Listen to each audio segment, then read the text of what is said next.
going back to Destiny Rising, right? Because my Steam Deck is coming to end of life. I'm like, well, I can't really do things on the Steam Deck in the airport anymore because it's kind of Why has it come to the end of its life? End of life? How so? Because like, okay, so you know how iPhones and Androids, when they get updates, they periodically sell out over time, right? Right. Yeah. Same thing with the Steam Deck. Now, as soon as I refresh the Steam Deck, it works perfectly fine. Until it's like, okay, well, now we have Windows updates, we have Steam updates, we have all these updates, and then it's lagging again. I'm like, son of a bitch. Oh, right. You put Windows on yours, didn't you? Oh, I have both. Even the Steam version, because you can't play Destiny. Yeah. Right. You can't play Steam on the Steam OS. It needs the anti-cheat. You can't play Destiny on the Steam OS, right? So you have to have Windows. Yeah. Yeah. And it went from playing Windows at 60 frames a second to playing... Gosh, did I say Windows? It went from playing Destiny at 60 frames a second to now playing Destiny at 13 frames a second. So, that sounds like a Windows problem. Yeah, it absolutely is. But, it's on the Steam Deck, and Steam Deck says no. Oh. So Destiny Rising on mobile, right? Yeah. Well, before we get into that, should we roll the credits or the titles this week? What do you want to go with? Because I didn't listen to you last week, so I probably won't listen to you this week. Whichever one you feel like. Yeah, okay.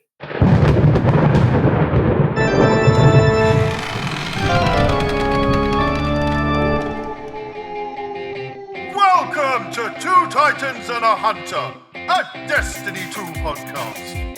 Dedicated in bringing you all the latest information, news, and opinions. This is the best show for new and veteran Guardians alike, where we share tips, tricks, and tools to help you succeed and enjoy playing even more. So with all that said, let me hand you over to your hosts, the Triumph Hunting Titan Night Demon, the pink-panted pansy Peroty, and your Hunter Master Ranger, Mr. No One Respawns in Real Life! So, welcome to the show this week. You have myself and Peroty in the studio, or in our studios, and Respawn is out on roving reporter location, as he likes to do every now and then, at his son's football game. So he's roving and reporting from there.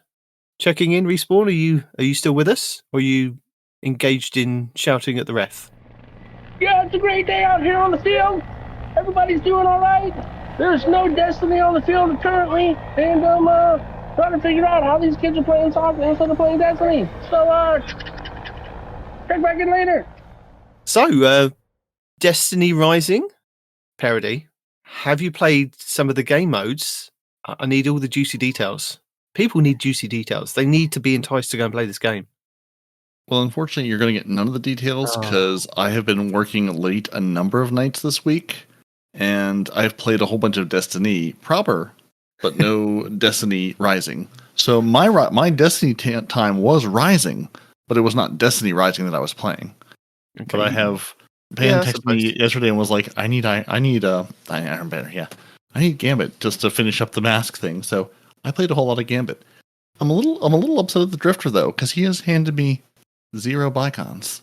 I mean, I can go focus them and get my pile of them, but I'm going, aren't you supposed to just like hand out weaponry? Like it feels like there's just less loot for doing things, and I'm popping tonics when I remember tonics exist. Yeah, and I'm going now. I'm asking for world kinetic weapon drops, and you're giving me heavy weapons or armor pieces. I'm going, does the tonic work? Does the tonic do anything? Is the tonic broken? Does the tonic not actually do what it's supposed to do on it? So at this point, I'm just going, is the game broken or am I doing it wrong? 50-50 shot. Could go either way. Yeah. I've got many a fine butt cape, and now my warlock has fancy warlock bonds. All for the low price of candy. Lots of candy. So no Destiny Rising at all then. So we're not going to even discuss Destiny Rising SRL because I mean we can discuss it. That's hilarious, by the way, right? Yeah. Everybody's been complaining about it not coming back. What's going to do? What's going to do? They're like, hey guys, SRL's coming back. Yes! And Destiny Rising. It does seem the perfect place for it to kind of be. It is kind of one of those kind of offshoots of Destiny or of part of Destiny 1 that should kind of just be there in like the mobile game and just something to have fun. So yeah, kind of that's interesting, isn't it? I suspect NetEase was sitting here going, what do all the Destiny players want that Bungie's not bringing them? What can we bring them instead? SRL, unlimited vault space. That will be where everyone gets their vault space. Where like Respawn's been screaming about forever, going, just let me pay money for vault space. They'll be like, here, just pay us money, and you can have all the vault space you want. Yeah, there's many things as you'd like to keep. I mean, I was looking on.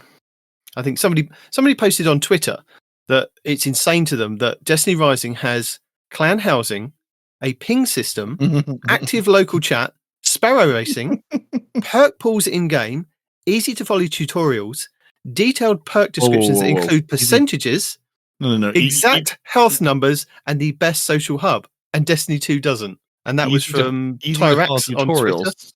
No, come on now. See, if you're going to make a Destiny game, you need to make it confusing and convoluted so no one knows what's going on. That's the Destiny we've come to expect. It's like somebody from Destiny or from Bungie just went, this is what the community want. Can you put it in your game? And, just pay us for the IP and you can do it. And they go, yeah, okay, we can do that. We've been doing things like that for many years with like all the mobile games that we develop. We can do that now.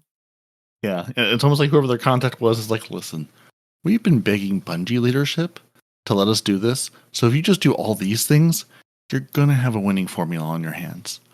It's going to be great. You're going to have all the things that they won't let us build into the game proper. So here you go. Just build them all and it's a win.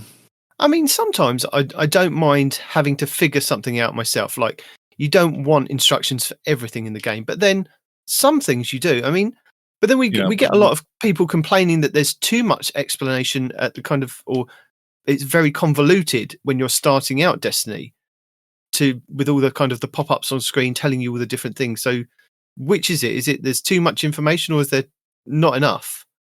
It's not enough information. And then when they do present it to you, it's presented poorly in a way that you can never get back to.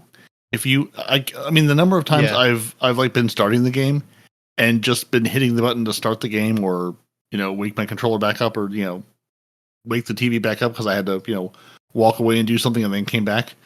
And I've just missed a pop-up. I have no idea what it was. I mean, I'm assuming nothing important because it was probably like, hey, trials boosters this week or, hey, you get double Nightfall loot. But the fact that there's just no way to see, there's nowhere I can go to the tower to go to the bulletin board of daily news and go, here's what the notifications are. If you just miss that pop-up, it's gone. It's gone forever. True. I don't know what it was, but like the fact that I just can't go anywhere in the game and see what modifiers are active this week, what's double rewards, what's boosted this. Like, I hope you saw it when the game started up because we're just never going to tell you anywhere else, and there's nowhere to look to see it. Well, you say that there's nowhere else to look, but I'm sure I put out a video each week going over those kind of things. Let me amend that to in the game. In the game. If I'm playing Destiny 2 casually, or because my friend was like, oh, you have to play this game, it's great, we've been playing it forever, come play it with me. And you're going, I'm here, and I'm very lost and confused. Yes, like, there is an entire ecosystem of people to make content for this game because they need it. Because there is no way to figure out how to play it otherwise. But I mean, maybe that was probably their thought, wasn't it? That we put it out there, and then the content creators will keep it kind of going, which we kind of do, don't we? It's like, an unwritten rule. Yeah, very much so. It's like the game is there. If you want to understand the game, we're at the point where they have the like, hey, go look at all the great Destiny apps here. We're at the point where they should also say, and go follow these content creators to understand how to play this game, because we'll never tell you. And granted, there's people who are, there are a number of games I play that I would never go looking. Like, I play the game, but I don't live the game. I don't breathe the game. I'm not trying to find all the content creators in the world or like understand all the things about it. I'll look something up and then go, okay, that's how I do that, and then go back to playing it. So I mean, I'm sure there's tons of people who play the game who either aren't interested or can't go looking for everything and saying, I need to know every detail about this, or where do I start? Like, it's just, it's soaking in this world for this long. It's like, yes, I know the names of the people. I know who the creators are. I know the history and the comings and goings of, if I'm looking for this type of content, this is who I go to for it. But if you're being airlifted, dropped into this game for the first time, or if you've come back to it after a year or 2 years or something, going, who is even talking about this? How do I find? And I mean, if you're trying to search for how do I do this, oh, good luck, because you might find the 5-year version ago of how do I do this, and that planet isn't even in the game anymore. So nope, it's not there. So does Destiny Rising kind of give you, from what you've experienced from like just starting up, does it give you a kind of a better experience kind of getting into the game?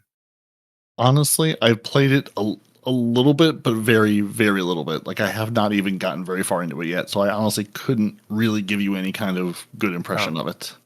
Okay. I'm also remembering that I don't like to play games on little small screens. I like to play games on bigger screens, which if I just go and update the MacBook, then I can cast the phone screen to the MacBook and play it on there. But I haven't gotten around doing that yet either. Yeah. And I was like, yeah, I mean, it's one of those. I'll get around to it and I'll pick it up. I saw that people have been reviewing it and talking about it. I haven't even really watched those reviews. Like, I've heard about the SRL stuff and just like bits and pieces, but I haven't even watched any of the actual like reviews people have put out on it. No. Yeah, I mean, I've been the same. I just kind of, I'm kind of upset that I'm not able to get into it. I'm not able to play it, and I'm not sure whether it's going to be because of like European laws that you can't access it because of like loot boxing and things, and that's why they're not kind of even trialing it over here. It's just, are we not the audience that you kind of want? I mean, I'm guessing it's probably still going to do big in the areas that they kind of release it, but yeah. Is it Diablo Immortal? I think it was the other game they made. Can you access Diablo Immortal? Like, is that in the UK App Store? I don't know, to be honest. I haven't looked. Diablo Immortal is Blizzard. Yeah, but wasn't that also developed? I'm pretty sure that was developed by NetEase, the same company. Yeah, I know it's Blizzard's game, but NetEase did the development for it. So yeah, it's on the UK App Store, Diablo Immortal. But yeah, why haven't we had access to Destiny Rising? It's something I really want to play. And you're saying there's a chance. Yeah. Yeah. Yes. Yeah. I mean, I would assume they would bring it. Who knows? I mean, it's money. I assume your money spends like our money spends, and they would like all of it. Yeah. It's not a matter of the money spending. Like you said, there's laws where he lives that prevent games that have loot boxes and things like that. So yeah, yes, it may they want the maybe money, a different but kind of no, version. The country won't allow it. Yeah, I wonder if they'll do an EU UK version of it. Going, you can play this, and we just have tweaked the tweak the loot box system. Well, I mean, because you've got the Eververse system, so I mean, so if they made it more like Eververse, less loot boxy and more just here's a big store of things you can buy. Because I'm sure it's something around the randomness or something of the loot boxes, and just like, because I know a lot of it's like lottery-ish. Like, hey, give us some money and maybe you'll get something out of it. So maybe if it's just in a store for an obscene price, then here you go. You can just buy it and now you're good. True. We don't have laws here, so it's fine. Just do whatever you want. Give us all the loot boxes. Let the children play the lottery. It'll be fine. Well, apparently, they also have laws in other countries, and that's kind of got NetEase in a little bit of trouble with money laundering. I saw that this morning. Yeah, like 9 employees, and well, including some of like employees as well. Huh. But I don't know whether that's because NetEase are kind of tied up with Bungie, and they've just kind of gone. It's just kind of a clickbait thing to say, look at this, Destiny players. Bungie employees are now kind of been involved in this NetEase scandal of like money laundering. Yeah, I just saw that this morning when I was looking at just seeing if any other Destiny news had happened worth covering. It's like 2 executives and 7 other employees on bribery allegations. So I'm not sure who were bribing, and if we didn't do a good enough job bribing or did too good a job bribing, and who was bribed for what. Who knows? Does it really matter?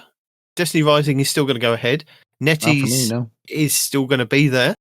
Bungie's still going to be there. So nothing's going to happen, really, to be honest. Yeah. If NetEase is bribing people or money laundering, that sounds like a them problem. That's what Bungie probably think as well. I signed up for the whole Destiny Rising thing. I don't know if I missed the window or whatever, but they had me take a survey, and then nothing happened after that. So.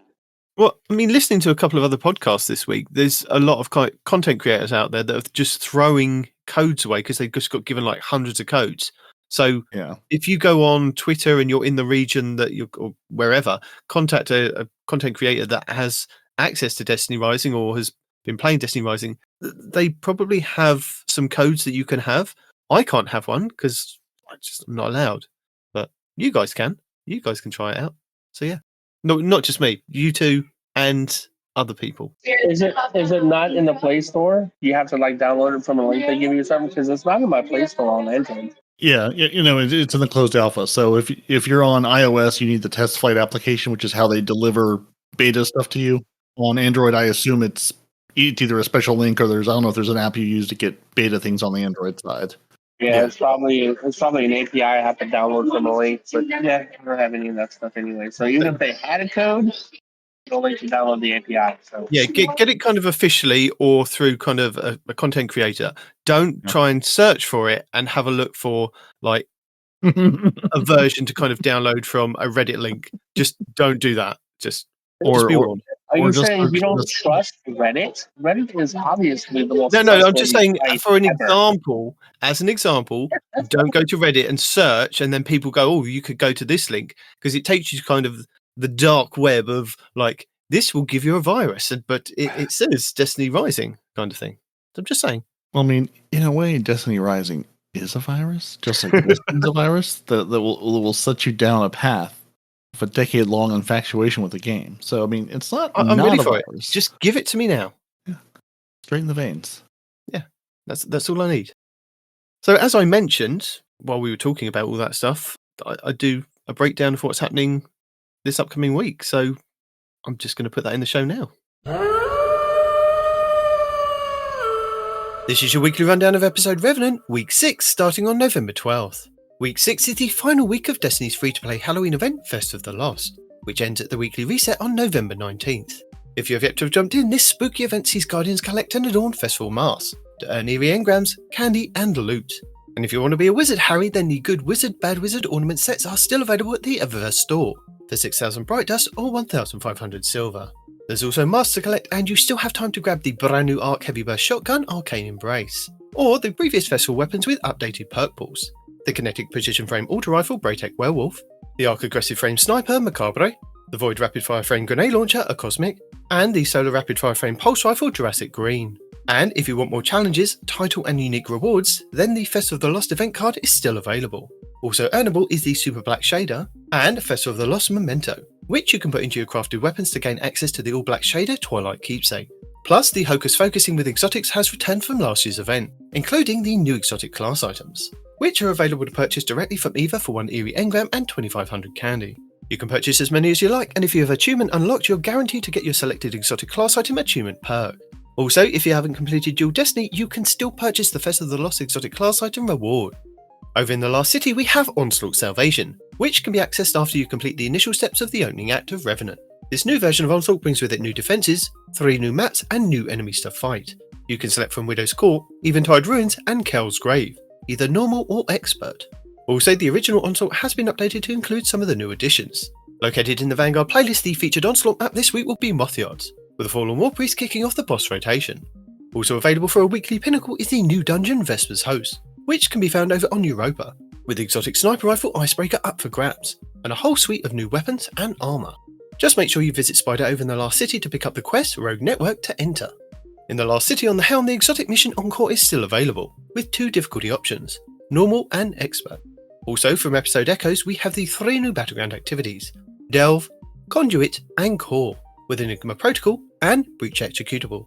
The expert battlegrounds will start this week's rotation with Core. In the Pale Heart, the exotic mission Dual Destiny is available for teams of 2 Guardians, where you can farm the mission to earn as many new prismatic exotic class items as you like.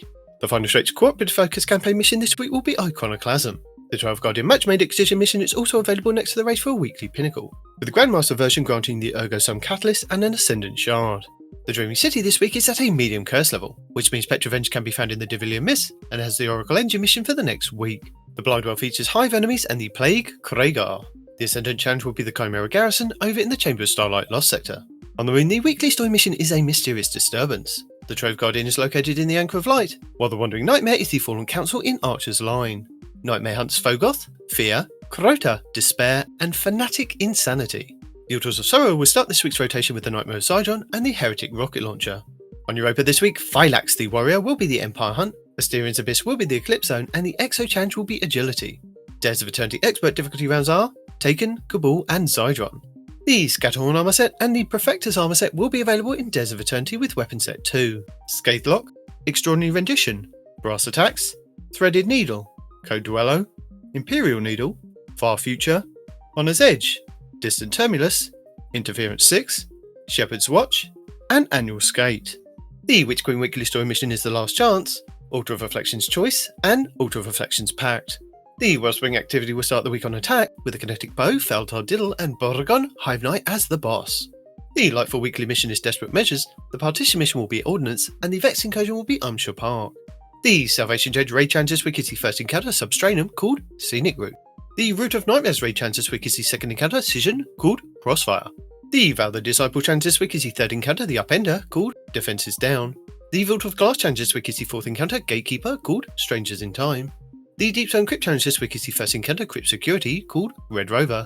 And the Last Wish Challenge this week is the third encounter Morgoth called Forever Fight.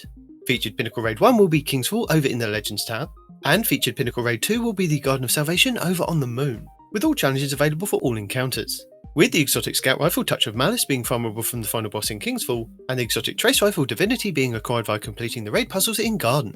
Also, the Garden of Salvation weapons are now craftable, with the red borders being farmable for the week. Plus, you can grab a quest from Hawthorne in the tower for a guaranteed red border on a full completion.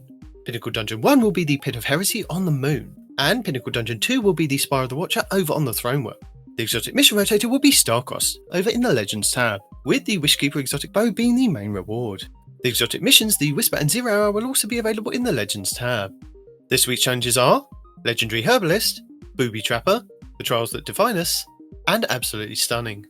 Lost Sectors, Tuesday Metamorphosis on the Throne World, Wednesday K1 Revelations on the Moon, Thursday Bay of Drowned Wishes on the Dreaming City, Friday Chamber of Starlight on the Dreaming City, Saturday The Quarry on the EDZ, Sunday Excavation Site 12 on the EDZ, and Monday The Broken Deep in the Pale Heart.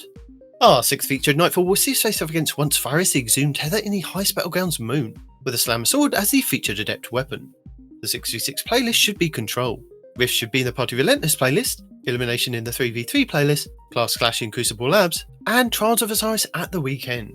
This week should also see bonus Gambit ranks available all week long. Still available is the Destiny 10th Anniversary in-game celebration event, and don't forget to keep an eye on Zer this Friday at Reset to see if he's offering another chance to grab a random rolled exotic class item for 41 strange coins. And that's it for the 6th week of the Final Shape episode Revenant. So there you go, that's all the stuff for this upcoming week, and you can do your farming at the Garden of Salvation this week for your red borders again. Respawn, have you got all your red borders from Garden of Salvation yet? Yep. Okay. But if you haven't, it's the featured raid this upcoming week, which is pretty cool. And I did see, I think there was a Cheese Forever video, and I will try and find it and link it in the show notes, that there is a glitch that you can do on the third encounter that literally you get out of the map for about 10 seconds, push the boss off of kind of wherever he's hiding underneath the map, and then run back and do the tether thing, and it kind of gives you the double drops because it's all the challenges will be up for that week. So it will give you the double drops for doing the challenge on that third boss. You just need a competent team that know what they're kind of doing, or as it's the featured raid next week, people will probably be kind of advertising that they're doing it. So I will link that Cheese Forever video in the show notes. But yeah, as long as somebody's got the checkpoint, you can keep redoing it over and over and over and again. So that's pretty cool. Speaking of glitches, right? Yeah. On the new raid, the Salvation's Edge, Yeah. I joined a team and they said, "Hey, we got the boss checkpoint." I'm like, "All right, cool. I just want to buy another red border of my bow anyway, so I can craft it, right?" Mm-hmm. And when I jumped in, so you know how you have to do all the mechanics to start the boss damage encounter, right? or the I'm going to phase, go with I should yes on say, this right? because No, Well, I but mean, the neither damage one of phase, us. you and can't I just understand go there in are and damage some. a boss. You have to do the mechanics to enable his damage phase, right? Uh-huh. Well, somehow, and I don't know how, and if anybody can find this, because I've looked it up, the team that I was on, they would come in, right? We'd all rally up, and then the boss phase would just start. The damage phase would just start. I'm like, what the? How? What is happening right now? So I'd like rush to the middle and we start doing the damage phase, and if we all wipe, we'd wipe again, and then they'd just, we'd all respawn back in, collect the flag, and then they would somehow just start the damage phase like immediately without doing the mechanics. I'm like, what's going on? I don't know what's going on. I get there, but how are we doing this? Nobody explained it Oh, to me. We yes. just kind of Yes. did it. I think there's a Cheese Forever video. I vaguely remember there's a Cheese Forever video that before you jump down through the circly bit, this is from what I'm remembering from the Cheese Forever video, that somebody can kind of activate the damage phase for shooting the boss with rockets, and then you can kind of all jump down and then start the damage phase. And that's what I'm remembering anyway. But I'm sure there's a Cheese Forever video on it. All right, I'm going to look this up because that You was go look that awesome. up. That made the encounter so much easier. It's like the best driven cheese ever. Well, there you go. But yeah, also with the rotations coming up next week on the 12th. Is it on the 12th? Yes. There is going to be a Bungie live stream going over Revenant Act 2. So we're going to get a bit of information about our Prison of Elders, or our whatchamacallit of the Elders, the Tomb of Elders, which is our new kind of Prison of Elders activity, and probably some of the other stuff that, like the other tonics and things that are going to be available in Act 2. So that's coming up on Tuesday, probably as you hear this, the next day. And then we've got the last week of the Fest of the Lost, as we kind of mentioned earlier. And then that week then runs into the 19th. Act 2 of episode Revenant begins. And we also get access to a Bungie apology with the gunsmith, but we can kind of go over that in the TWAB. And then the following week is going to be the 26th of November, which is going to be the first week of the first Iron Banner for episode Revenant. And that'll be for 2 weeks. And we've got Control, and then we've got Tribute the week after. And that will run until the 10th of December at reset. Then I think we've only got like about a week off. And then we are then back to having like another event, which will be our Dawning.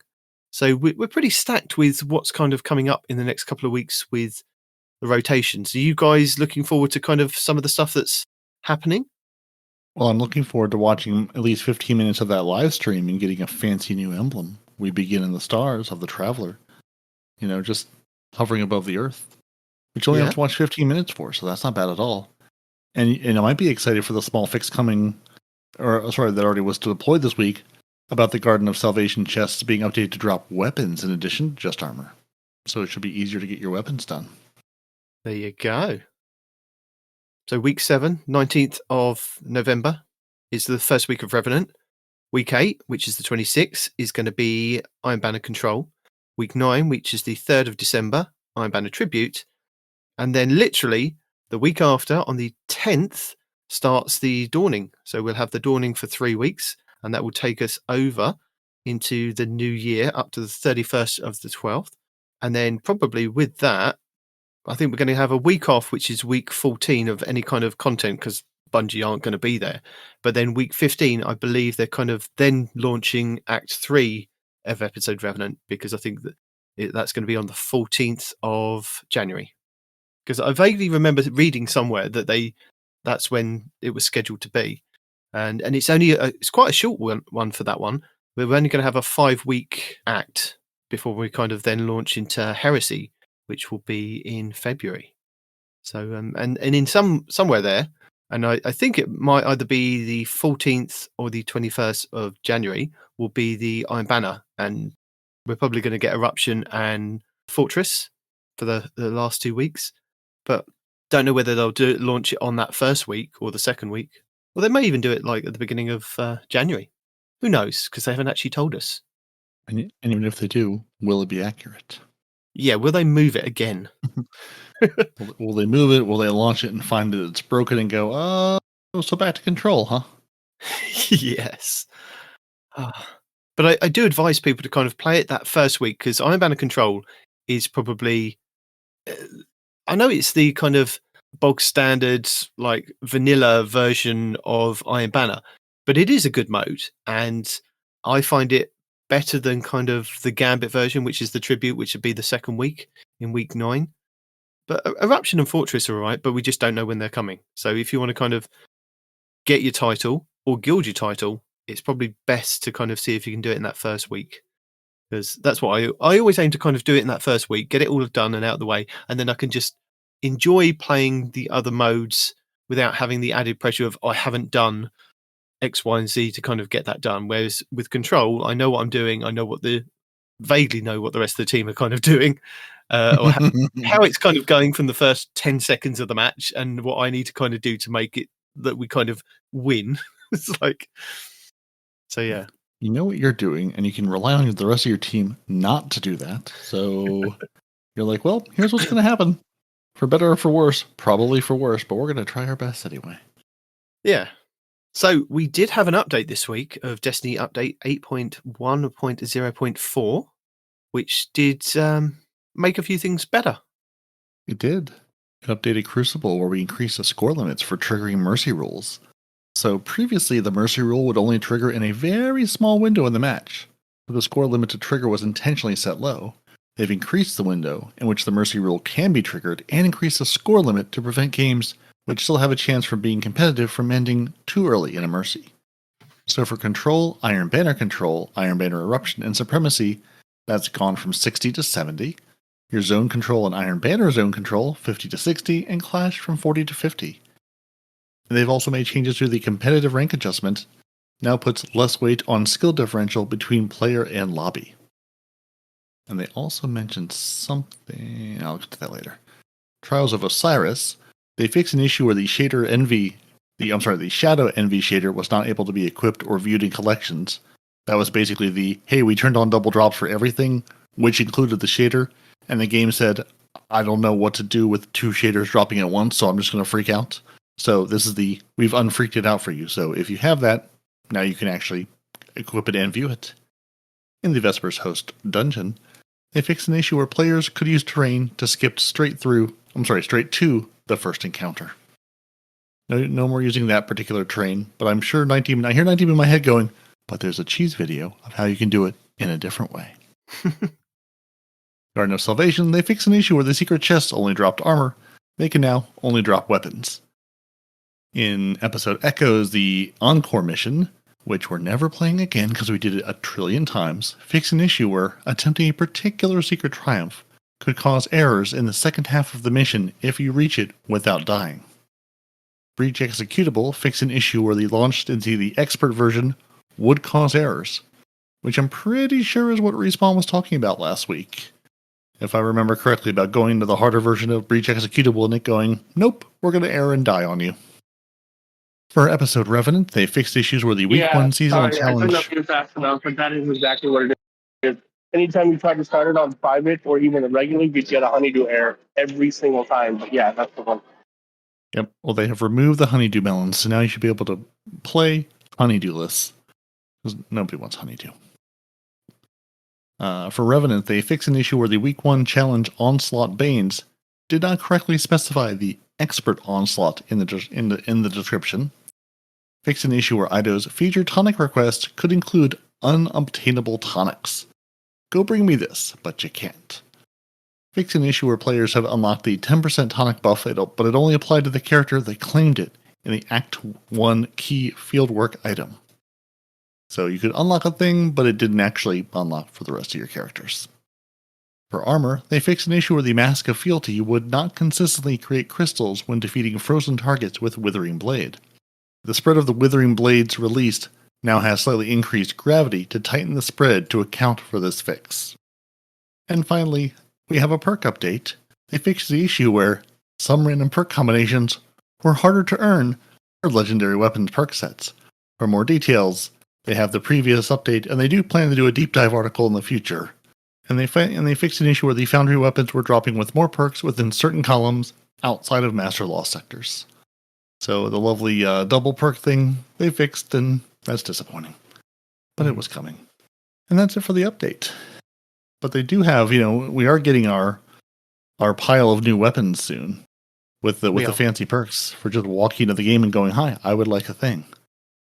So this week at Bungie, for the 7th of November, 2024, we've got the new developer live stream for Act 2 coming up.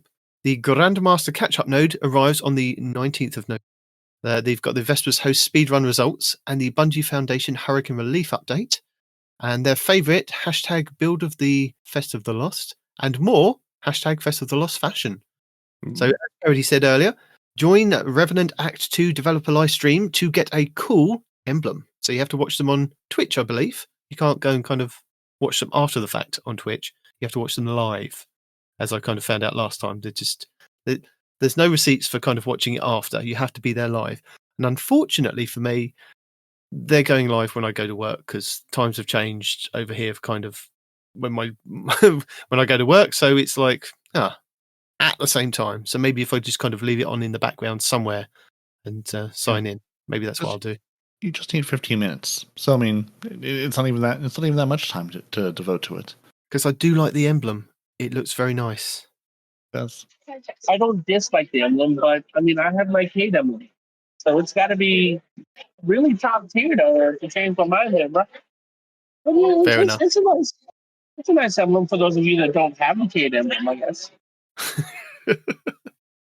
So yeah, viewers need to watch 15 minutes or at least 15 minutes of the live stream and they will earn the We Begin in the Stars emblem. So make sure you have your Twitch account linked on your Bungie.net account to collect your loot.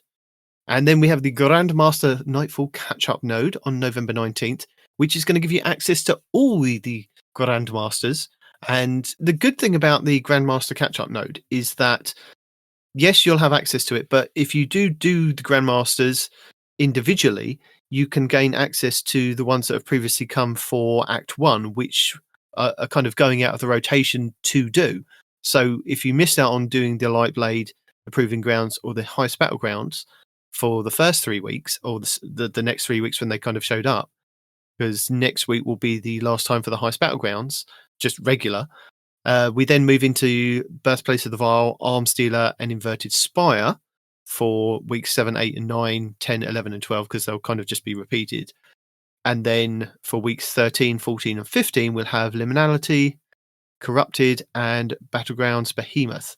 So those three are the last three. So with the Grandmaster node opening up on the 19th, you'll gain access to the last three, which won't be available until week 13, 14, and 15 earlier, if you can kind of use the Grandmaster node. So it's hard, but they'll be there, and there may be some good loot. There may be some bad loot. Who knows? Because they switched it up on me last week.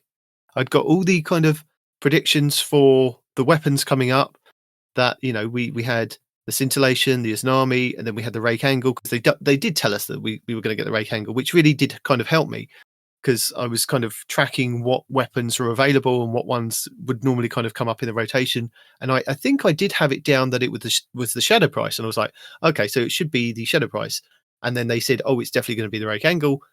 Told people it was going to be the Rake Angle. And then the following week, because it then tracks back to the next lot of weapons, in my tracking, it should have been the Slammer Sword.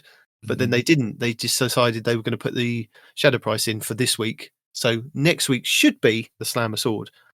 But I can't remember how many weapons we've got. There was a list of, and I think it's on good old Zavala as well, of the weapons that we've kind of got for this season. So I think there's normally about 8 or 9 weapons that will kind of then be repeated. So depending on what week it is, if you do a Grandmaster that's in that Grandmaster node, you won't necessarily get the weapon that you'll only get the weapon that is the featured one for that week. So, for example, that's correct. Yeah, you're not going to get that particular Nightfall's weapon. You'll get the Nightfall weapon that is happening this week, no matter what Nightfall you go into. Yeah. Yeah. Yeah. Also, if it is the slammer, which one's the slammer again? That's the ice It's sword, right? it's the ice sword, yes. It's a yeah. vortex frame ice sword. So yeah, that for the first week we had Undercurrent, then it went Scintillation, which was the linear fusion rifle, the Strand one. Then it went to the As an Army Sniper. Then it went to Rake Angle, which should in the rotation it should have been the Shadow Price. And then it goes to the Slammer Sword. But then this week they went with the Shadow Price. So it should go Slammer Sword. Then it should go what's after the Slammer Sword? Plug 1.1. And then for the final week we should have the Wild Style. So yeah, there's 8 weapons there. And then we have 9 Nightfalls or Grandmaster Nightfalls. So after week 8, it'll be rotated back with the Undercurrent. And then for the first week of the Grandmaster node should be the Plug 1.1, which is the fusion rifle. Then it goes to the Wild Style and then back to the Undercurrent on week 9.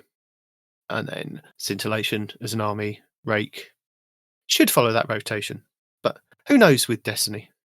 You can say what you think it's going to be or what it should be. But what it's And then- actually going to be is anyone's guess. Yeah.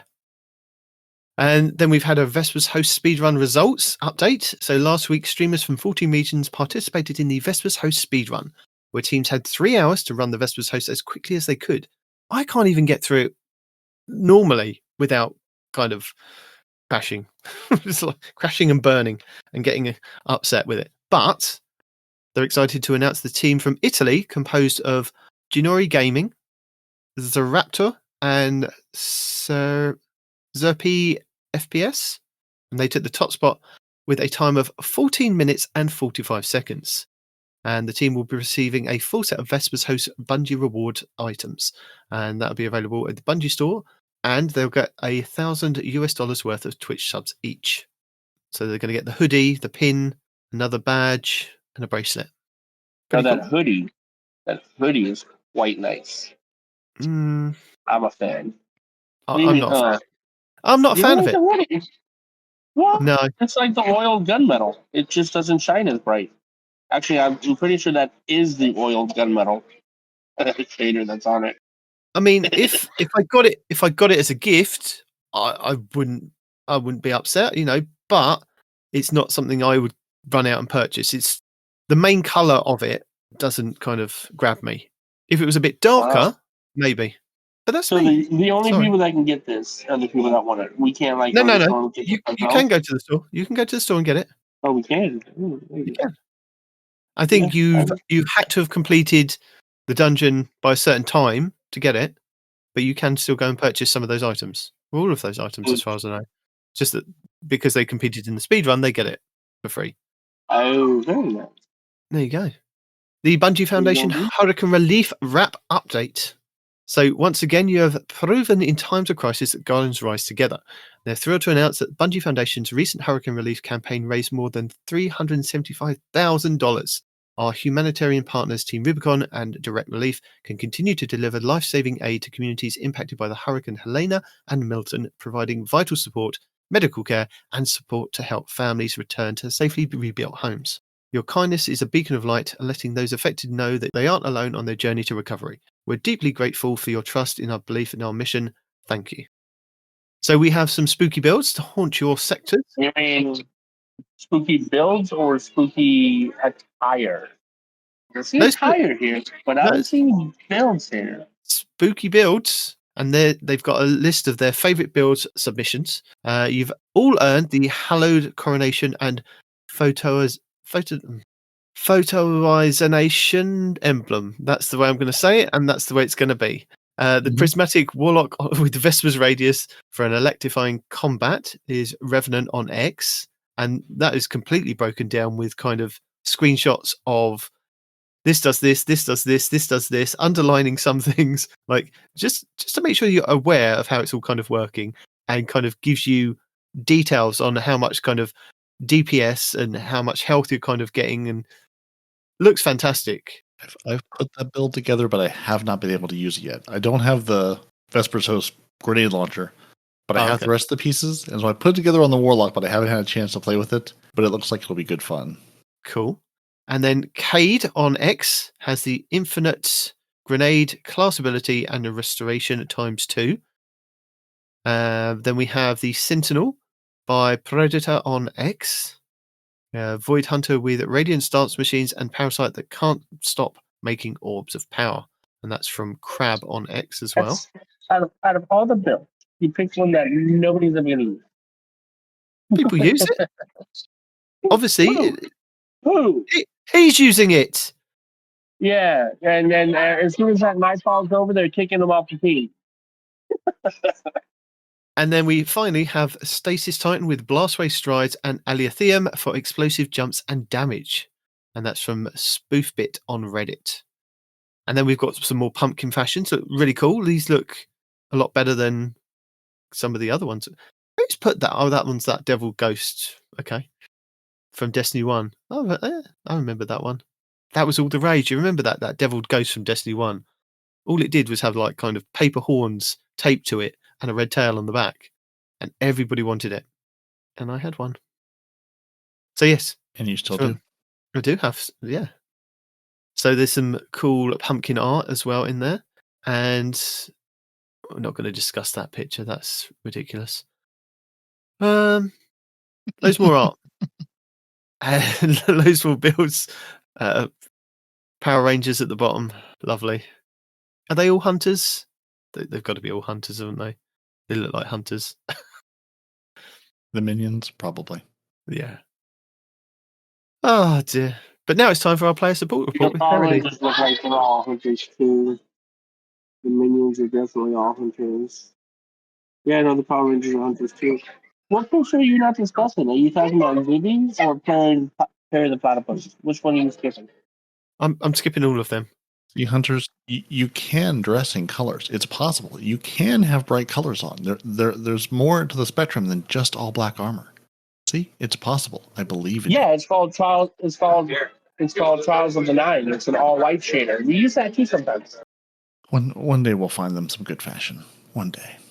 But until then, we've got our big update on the weapon perk RNG issues, the November update, and double dungeon drops. So in the update 8.104 earlier this week, they fixed the issue they've issued a fix for the RNG perk weighting issues. We'd like to take a moment to thank all of the community members who helped in identifying the issue. And thanks for the efforts and to help players get their hands on a few impacted weapons, we are planning the following. So starting November 19th through December 3rd, the Vesper's Host Dungeon will offer double drops for encounter and activity completions.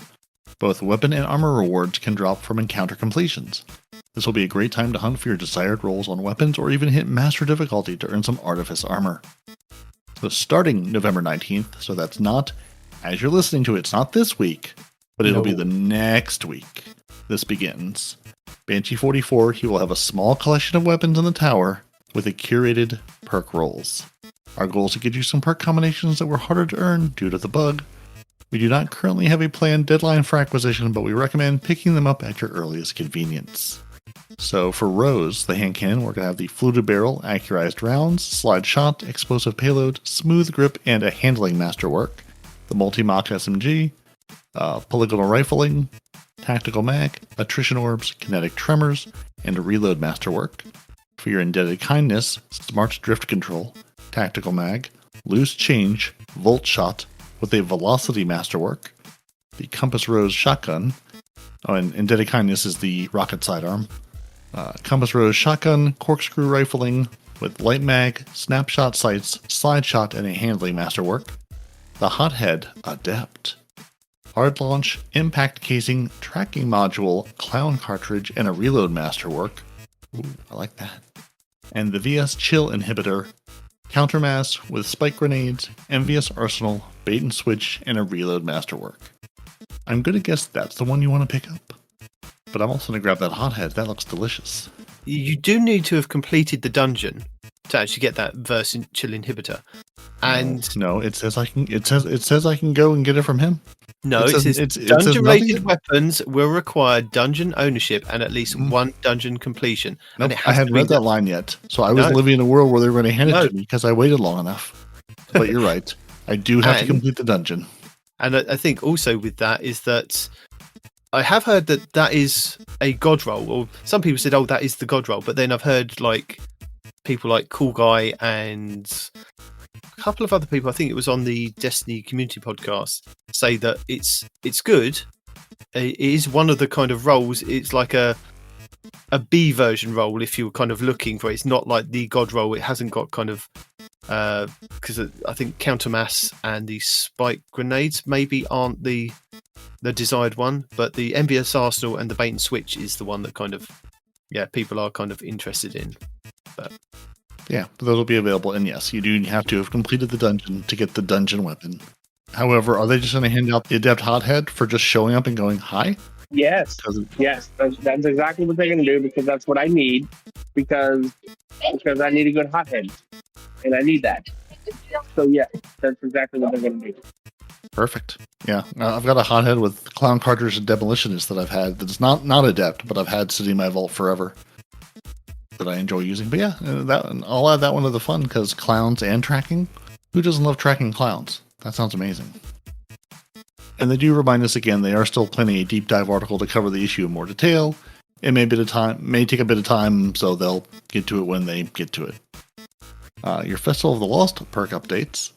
Last week, we investigated the issue where focusing options for Festival of the Lost weapons with Eva Levante featured older weapons and rolls than intended.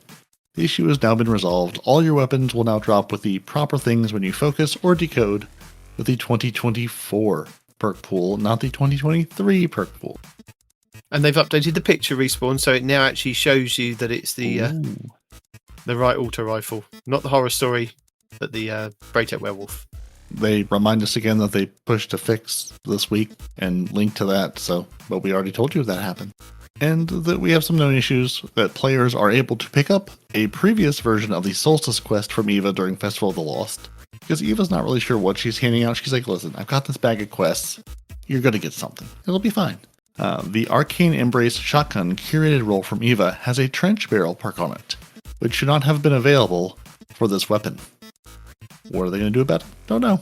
Not telling us. Just letting us know that they know that the roll she literally hands you, day and date, day one, should not exist. But it does. If players advance to this point where the Icebreaker Catalyst is meant to drop before they own the weapon, the Triumph for the Catalyst will be auto-completed and the players will not be able to acquire the Catalyst. So that's fun. Some players are unable to craft tonics on specific characters. Oh, that explains everything. Health is not regenerating on Vanguard Ops. So I was talking to Pan last night, and he's like, I was doing... I think he said it was either. I think he said I'm running strikes just to get the run whatever playlist activities to get your candy, or to do the number of things to fill the bar. And he's like, yeah, there's some modifier where I just wasn't getting any health back. Oh, so yeah, turns out not a modifier, just broken. So in Vanguard Ops, you're just not getting your health back. So bring yourself a way to heal yourself, or you're gonna die a lot. That seems like a bug that would be good to tell people about maybe in the game. Or if you were really a Destiny Chad, just don't get shot. Duh. I mean, really, or just go where all the tryhards are hanging out these days in Gambit, because everyone's hanging out in Gambit and no one's playing anything else. Because why would you? Gambit's where it's at, and you get health back. So your Garden of Salvation Voltaic Tether Triumph is unobtainable due to the encounter soft locking when following the Triumph requirements. Perfect. Love it. And guitar errors are occurring at an elevated rate. So be aware of the space guitars. They're out there. And that's it. So, ways you can't get health back for doing Vanguard Ops. Trying to do a specific Triumph that you literally can't do because it breaks the game. Good times. Getting weapons with impossible rolls. And then we've got Savathun drinking some tea and videos of the week. And let's see. Is there anything left in the report roundup that we haven't already covered? Apparently, there is an issue with... I saw Bungie reply on Reddit. Does Bungie know that the knockout offensive bulwark roaring flames melees are bugged? An unpowered melee with knockout offensive bulwark or roaring flames is doing less damage than a regular unpowered melee. So knockout And offensive bulwark melees are doing 9% less damage, and roaring flame melees are doing between 21.5% and 45% less damage, respectively, because roaring flames can stack up to 3 times. I assume Banner of War is bugged as well, but don't have it unlocked to confirm. Add Syntheseps to the mix and things get weirder. Didn't test Worm God, but suspicious. With Knockout and Offensive Bulwark, the game applies 165 damage buff to the bugged melee value and then halves it, making the unpowered melee do only 20.5% more damage than a regular unpowered melee. And this is from No Chili on Reddit. And Bungie basically said, we're aware of the issue, currently working on a fix for a future update, but make sure it gets added to the known issues list as well. So yeah, Titans, if you're not punching nearly as well as you thought you were unpowered, you are correct. You are not. Good. Stop punching things. Stop it. It's not good for you. And even after they fix it, stop punching things. Nobody likes to punch. Sorry, all of our supers are punching. So that's all we have. There's also yesterday's question, which I read this morning before I was fully awake, regarding yesterday's question, Legendary Hand Cannon, which I realized did not refer to a question from yesterday. That's the name of the weapon. So the yesterday's question. Weapon called Tomorrow's Answer that pairs with it. Yeah, we'll see. So that was yesterday's question. So this is tomorrow's answers to yesterday's question. So they've identified an underlying issue with the Headseeker perk not functioning properly. While non-precision damage would appropriately trigger the increased aim assist, the precision multiplier was not being granted appropriately. They're planning a fix for our Act 2 patch on November 19th. So the yesterday's question hand cannon, the Headseeker perk on that particular weapon is now working appropriately, and they're patching it November 19th. Headseeker on other weapons, as far as we know, is working appropriately. And then I think that was it. Oh yeah, the one other thing I wanted to mention that I think Donnie sent over was just, we mentioned it last week, but just if you're trying to get the emblem and things from Festival of the Lost, and getting that Twilight Triumph, the complete mysterious Festival of the Lost objectives to earn a unique reward. Step 1, get the Tower Staff Mask, equip it, talk to Eva and Saint 14. Step 2, get the Cursed Thrall Mask, equip it, get 100 explosive damage kills. Step 3, get the Finalized Ghost Mask, equip it, get 50 sword kills in Expert Haunted Lost Sectors. And that's it. Then you're done. Then you're a winner, and everyone loves you. Oh, that's good. Well, I'll keep that in the show notes for this week if people are a bit confused from last week. So that'll still be there. And I think that was from 360 Gaming TV. But this week, we have Fallout Plays, the 3-minute dungeon loot farm that anyone can do. Anyone? And anyone can do. I would preface that with anyone can do if they've got the dungeon key. So if you've got the dungeon key, you can do it. That's fine. And with the double loot coming up in a couple of weeks, good times. We also have the Titan build that continues to break Destiny 2 from Sneaky Beaver. Apparently it's borderline game breaking. I like all the way game breaking. Next we have Mactix with the team-wide immortality. Yeah, team-wide immortality with this high damage Warlock build in his Will It build section. And this is one that he kind of came up with by himself based on a Hunter build. This is with his Warlock. And then finally this week, another weapon from the Festival of the Lost, kind of going into the last week. Cool Guy has got the Macabre Sniper. Get it now or miss out. By far, Destiny 2's best PvP sniper. And I did see a couple of kind of, I think it was TikToks on this, that you want to kind of look for 2 specific perks. I think it was Lone Wolf and Opening Shot. But Cool Guy's gone a different way with it. And he's like, no, you want these perks. Because with Search Party, which is your origin trait for these weapons, this weapon is granted faster aim down sights, speed, and movement speed whilst aiming down sights when no allies are near. And then with the perks that you can kind of get on the Macabre, I'm just going to pull it up on my D2 Foundry so I can tell you the proper thing. The one that one of the guys on TikTok was talking about was having Lone Wolf, because it slightly improves aim assist, aim down sight speeds, and airborne effectiveness, and increases these effects when there are no allies nearby. And he was pairing it with Opening Shot, because that improves accuracy and range on the opening shot. With Search Party, he was kind of, this is game breaking. But then with Cool Guy, he kind of breaks it down with, no, you don't want that. You want something like closing time, because that improves the range, accuracy, and handling as the magazine gets lower. Because in PvP, you only kind of got a couple of bullets in there. So that's why that kind of works really well. With the search party, if you're not near your allies, it all kind of synergizes. And rather than having Lone Wolf, because again, that is when you have no allies nearby, he's gone with snapshot sights, because apparently snapshot sights gives you faster aim down sights and is faster than the kind of the Lone Wolf thing. So you want to kind of do snapshot sights with this closing time with search party and enhance it, and it's going to be amazing. But I'll let you kind of check out the video, because he explains his reasonings why. But if you don't get that one, there are some kind of alternatives. And that's it. That's my videos for this week. Beautiful. Perfect. Love it.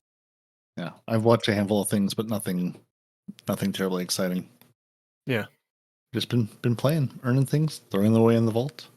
Going, maybe I'll sort you out later. Got a couple of shadow prices. I'm going, yeah, we'll put you in here. Maybe we'll. I realize I put things in the vault thinking, I'll go back over these later and look at them, and then I just never do. It's basically the equivalent of, I'm going to take this meat out of my freezer, put it in the fridge, and then make it for dinner in a couple days. It gets pushed to the back of the fridge. I forget about it, and then I throw it away later. That's basically how I'm treating my Destiny vault these days.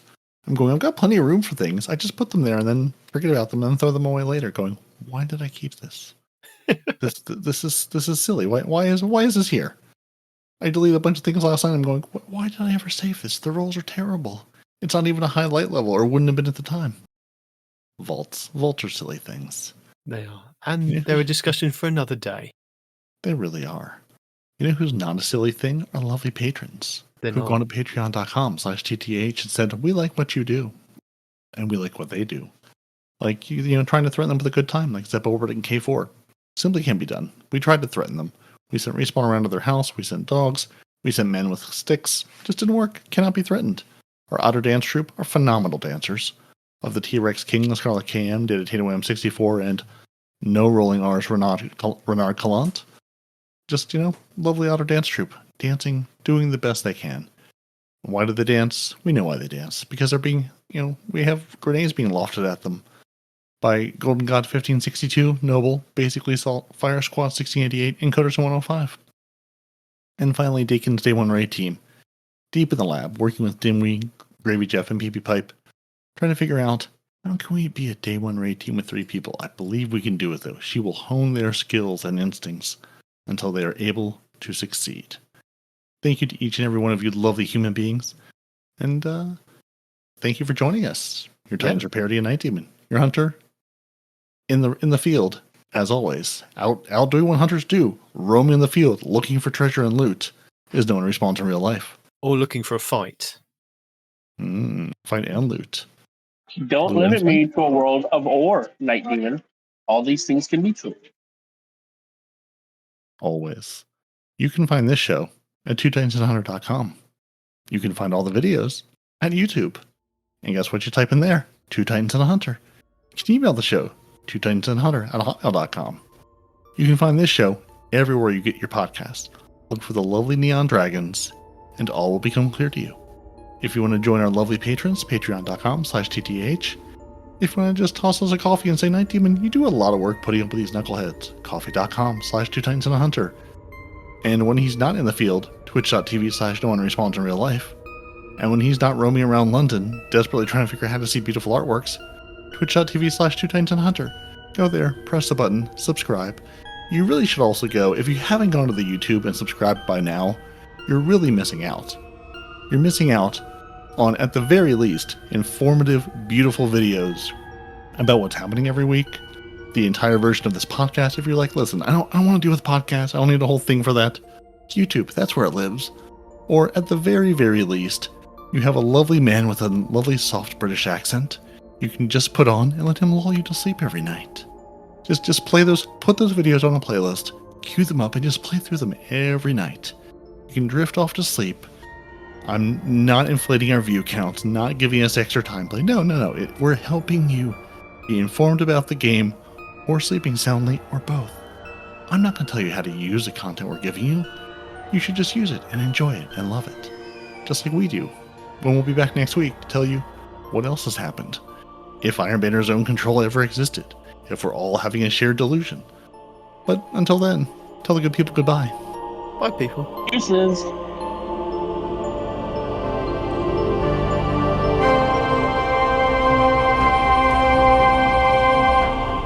Two Titans and a Hunter, a Destiny 2 podcast.